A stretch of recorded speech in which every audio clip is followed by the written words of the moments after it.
ఈ ఐపీఎల్ 17 ఎవరి వశం కాబోతా ఉంది. ఈరోజు చెన్నై చెపక్ స్టేడియంలో సాయంత్రం జరగనున్న కేకేఆర్ వర్సెస్ ఎస్ఆర్హెచ్ మ్యాచ్ లో ఎవరు గెలుస్తారు అనుకుంటున్నారు? ఫస్ట్ కేకేఆర్ టీం చూస్తే KKR main batsmen Phil Salt వచ్చి ఇంగ్లాండ్ కి వెళ్ళిపోయాడు.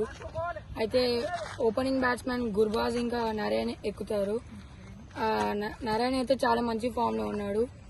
తర్వాత వెంకటేష్ అయ్యర్, ఇంకా శ్రేయస్ అయ్యర్, రస్సెల్, రింకు సింగ్, రమన్దీప్ సింగ్ లాంటి చాలా దిగ్గజ ఆల్రౌండర్లు ఉన్నారు. ఇంకా బౌలింగ్కి వస్తే మెయిన్ బౌలర్ వచ్చి మిచాల్ స్టార్, తర్వాత హర్షిత్ రాణా, ఇంకా వరుణ్ చక్రవర్తి, ఇంకా సునీల్ నారాయణ అయితే చాలా మంచి బౌలింగ్ చేస్తున్నారు. ఇంకా ఎస్ఆర్హెచ్కి పాయింట్ ఆఫ్ వ్యూ వస్తే హెడ్ అయితే కొంచెం ఫామ్ అవుట్ అయ్యాడు. లాస్ట్ 2 మ్యాచెస్లో డక్అవుట్ అయిన చెపాక్లో చాలా మంచిగా ఆడాడు. అండ్ అభిషేక్ శర్మ అయితే పవర్ ప్లేలలో చాలా బాగా ఆడుతున్నాడు. అండ్ మిడిల్ ఆర్డర్కి వస్తే మార్క్రమ్ ఫామ్లో లేడు, కానీ ఫిలిప్స్కి ఛాన్స్ ఇస్తే బెటర్ అనిపిస్తుంది. అండ్ తర్వాత బ్యాటింగ్కి వస్తే క్లాసెన్ అయితే చాలా మంచిగా ఫినిష్ చేస్తున్నాడు.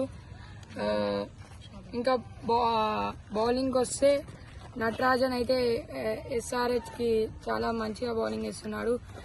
కమ్మింగ్స్ అయితే చాలా బాగా టీంని లీడ్ చేస్తున్నాడు. అండ్ ముందు మ్యాచ్ అయితే చెపాక్ స్టేడియంలో జరగడం వల్ల స్పిన్ కాల్ అనుకోలు ఇచ్చినందువల్ల కమ్మింగ్స్ అయితే చాలా మంచిగా బౌలింగ్ యూజ్ చేశాడు. అండ్ ఫలితాలు అయితే ఎస్ఆర్హెచ్ అనుకూలంగానే వచ్చాయి. అండ్ ఎస్ఆర్హెచ్ అయితే గెలిచింది ఈ మ్యాచ్. కాబట్టి బ్యాటర్స్ మధ్యలోని పోటీ జరగబోతుంది అనుకుంటున్నాను.